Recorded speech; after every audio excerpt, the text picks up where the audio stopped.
When someone fired shots at Coeur d'Alene's annual 4th of July fireworks show, the crowd flew into a panic. Now, more than 2 months later, the accused shooter finally answers to a judge. And you might have noticed the Spokane River is running low. It's not so much a seasonal thing as it is a clean thing. Why the city had to drop the river 5 feet to bring trash within reach. Plus, it's Friday, which means Tom is tailgating in front of this week's big game. He'll have his full forecast and his game face at 5. Good evening and thank you for joining us. I'm Mark Hanrahan. Great to have you with us. I'm Jane McCarthy. It is the shooting that sent people scrambling at the Coeur d'Alene 4th of July fireworks show. The suspect, who was ultimately shot by police, appeared before a judge for the first time today. KREM 2's Taylor Vita was in court today and learned what people say Rambo was doing before the shooting. Well, in court today, prosecutors argued that Tyler Rambo was drunk and started a fight on the 4th of July that ultimately led to that shooting. Moreover, when he was arrested yesterday, authorities said that he had more guns inside his home. So the state has significant danger concerns in regards to Mr. Rambo. This is the first time we've seen Tyler Rambo since that near deadly 4th of July shooting in Coeur d'Alene. Rambo appeared before a judge in a wheelchair, the aftermath of having parts of his legs amputated after being shot over 2 months ago. Coincidentally, today is his 19th birthday. Prosecutors laid out what happened the night of the shooting. And this individual, Mr. Rambo, started a fight. The state believes the evidence would show through the first punch. Prosecutors said that Rambo pointed a gun at a woman, then fired off a shot at a man. That has him charged with attempted murder and assault. Now, you'll recall that after the shooting, police said that officers started to follow Rambo, but he didn't stop, refusing commands to drop his gun. He was then tased, but then allegedly fired off a shot at officers. Police on scene then shot him several times. He was coincidentally arrested Wednesday, too. Now, after being out of the hospital, Mr. Rambo has been found to be riding around in a vehicle with 5 firearms. He bonded out of jail, only to have authorities arrest him on a warrant yesterday at his Coeur d'Alene home. He was observed to have more weapons, both firearms and non-firearm weapons. Prosecutors said that a search of Rambo's phone showed that he had searched for ways to get more guns. Rambo shook his head to that, calling it, quote, ridiculous. His lawyers said they hadn't seen police reports yet and argued that there's no way he'd be a flight risk if he were to bond out of jail. I can tell you that my client has been undergoing multiple surgeries and is at a point now where he's not exactly going to be running away. The judge ultimately agreed with a request from prosecutors and upped Rambo's bail to $1 million. Rambo faces a maximum penalty of 50 years in prison if convicted. Outside the Kootenai County Justice Building, Taylor Vita, KREM 2 News. Breaking in the last 20 minutes, the suspect accused of murder in July's drive-by Windermere shooting is facing more charges tonight. According to the Spokane County Sheriff's Office, Jonathan Anderson tried to tamper with a witness. Authorities say a letter was found in his jail cell addressed to the witness, urging them to change their testimony and stop cooperating with investigators. Anderson also offered, they say, the witness $50,000 in that letter. Well, a former candidate for Idaho governor is under investigation in connection with a 1984 murder in Colorado. Steve Pankey ran as a Constitution Party candidate in 2014 and again as a Republican in 2018. Pankey told the Idaho Statesman about the investigation as a way to be transparent. Investigators in Colorado found a 12-year-old girl's body earlier this summer, believed to be Jonelle Matthews. Matthews was reported missing on December 20th back in 1984 after returning home from a Christmas concert with her friends. At the time, Pankey lived about 2 miles away. Police searched his Twin Falls home last week. Pankey has given his DNA to law enforcement and offered to take a polygraph test. Well, this month you'll be seeing a lot more traffic in the skies above Spokane. The planes are taking off from Fairchild Air Force Base. It's all part of unique training exercises. KREM 2's Brandon Jones brings us a look. Throughout the month of September, the Fairchild Air Force Base is the home of Mobility Guardian training. The trainings are a series of preparation tactics, and it shows just how much the different branches in the military work together. There's even representation from different countries. One of the trainings I sat in on was the U.S. Army preparing mass supply loads with Australian and New Zealand military members. To strengthen that bond that we have from country to country, and you make some long-lasting friendships, and you get to know what other countries, what their riggers are like and compared to how we are.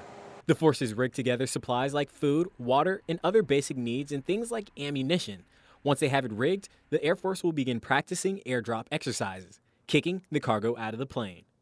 What's really cool about this is that a lot of these trainings can see the fruit of their labors come to work and see the actual demonstrations that are going on. I'm headed to a different portion of the Air Force Base right now to see another training. Tactical combat casualty care was also being taught today. These are classes for military members that are medics. It prepares them for real life situations so they practice on dummies and go over measurements that will be needed. I have people that work at a med group here, clinic setting, and then I have aeromedical evacuation people, so who are flight nurses and technicians.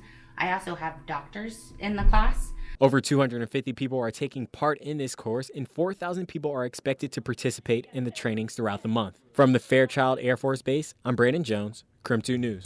Very cool stuff right there. Okay, time for some tailgate weather tonight. Every Friday during high school football season, our Tom Sherry heads out to one of the area matchups across the inland Northwest to talk to the students. It's so much fun, and tonight he is out at the Lakeside OMAC game, and Tom is under the Friday night lights. Hi there, Tom. Absolutely. Here we are, ladies and gentlemen. We've got the Pioneers from OMAC. Absolutely great. Got Sarah over there on the baritone sax. We love that. Well done, Sarah. Wow, it is beautiful up here in OMAC. I love your town, and the weather is great. The sky can't be beat. I know, it's super nice out here. Okay, so how many games have you guys had so far this year? One. And how did it go? Great. Oh, Good. so you guys won? Yeah. Oh, who'd you? 37 to 15. Yeah, Who'd you play? Shuila. Oh, they're not happy. They're going to come gunning next year, you know. I love that. I'm so glad it's off to a good start. Of course, as soon as our friends from Lakeside, that's in the 9 Mile area, show up, we'll get them on TV as well. Have you guys played Lakeside before? Yes. Yeah. And how'd that go? It was really close. Really close. Yeah, And we you won. won. Oh, so, wow, it's a grudge match. Okay, can we do a little bit of weather? Then we'll have a little bit of fun, okay? Okay, so let's talk about weather. You ready for the weekend? Yeah. Me too. I love that. We always agree on the weekend. Here's a look at the current temperature in Spokane. As you can see, it turned out to be a pretty nice day. Some cloud cover there, but gosh, we've got sunshine out here in the OMAC area. Let's go and show you what's going on with the satellite and radar picture. We had a few showers move across areas of northern Idaho and northeastern Washington earlier today, but pretty darn quiet right now. Looking actually great for some Friday night football at the high school near you. Here's a look at your weekend forecast. Mostly cloudy in Spokane. We'll look for a daytime high of about 72. And then we'll look for partly cloudy skies on Sunday and a high of 74. So here's a look now at your football forecast, ladies and gentlemen. As you head out to enjoy, it'll be a dry night, so enjoy that, and you'll see temperatures obviously dipping down into the 60s. So it could get a little chilly by the second half, but I think by the first half, you're going to be having yourself a very good time. All right, we are back live here in OMAC, and it is time now for a segment we call Meet the Seniors! Oh, let's meet them. Ladies and gentlemen, we've got Taylor and Giselle. Step forward, Taylor and Giselle. There are more than just Taylor and Giselle, but these are the seniors we're going to be meeting. So say hi to the folks at home. Hi. Okay, folks at home, look, we're in great hands here. Okay, so Taylor and Giselle right here. Okay, so the folks at home want to get to know you. Do you have any plans after high school? College. College. Do you know where you want to go yet? Academy of Arts University in San Francisco. Wow, good for you. Do you have anything? I'm going to finish my training for National Guard and then go to college after. I love you. Good for you. Okay, do we have any freshmen here? Freshmen right there. If you have one piece of advice that you would give the freshmen this year, what is that? Stay involved in school, like join clubs and just like go to every football game, go to dances, because it only happens once, so stay involved. Pretty good stuff. Yeah, just do your work. Don't skip. It's not worth it. Don't skip. Don't skip you. That's great advice. Quickly, where do you see yourselves in 10 years? Film editor. I want to work with Marvel and stuff, mainly. I love that. Yeah. Okay. I really want to be an athletic trainer. Perfect. Ladies and gentlemen, it's looking good in OMAC. They're the Pioneers. We'll have a look at your extended 10-day forecast coming up. Back to you. Wow, It's all very exciting. Some smart advice from those high school students, Yeah. right? Well done. Thank you, Tom. Well, Spokane's only Lobster Bar is so busy it's going to open a second location. High Tide Lobster Bar made the announcement on its Facebook page. The owner shared with our Amanda Rowley what we can expect at their newest spot. High Tide Lobster Bar first opened its doors on Riverside Avenue earlier this year. It was such a hit, at one point they were selling out daily. Now, customers outside the downtown core will soon be able to get in on the lobster rolls at their second location.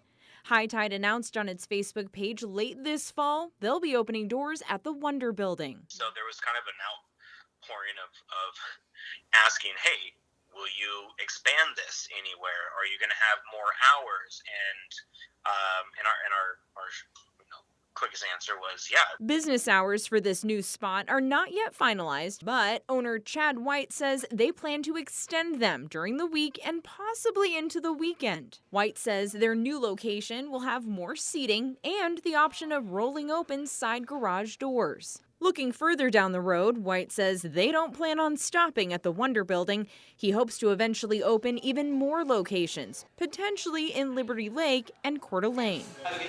Amanda Rowley, KREM 2 News. Just got pretty hungry.